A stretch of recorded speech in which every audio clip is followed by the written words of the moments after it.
अस्सलाम वालेकुम नाजरीन, मैं हूं उनका पर्सन नाइला और आप देख रहे हैं city one news. Rawalpindi traffic police के अफसरान और जवान बर्फ में फंसे सियाहों को मदद फराहम करने में कोशां।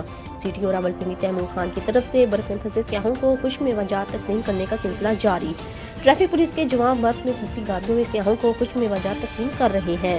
जिला इंतजामिया के साथ मिलकर रोड से बर्फ हटाकर रास्ते क्लियर किए जा रहे हैं। छिकागली से एक्सप्रेस वे और हाईवे से बर्फ हटा दी गई है। कुलडन्ना से वारियां तक रोड से बर्फ हटाने का सिलसिला जारी है। रोड पर खड़ी गाड़ियों की वजह से बर्फ हटाने में मुश्किल पेश आ रही है। सिटी और रावलपिंडी रिपोर्ट कर रहे हैं Farooq Ahmad, district reporter, city one news Rawalpindi से।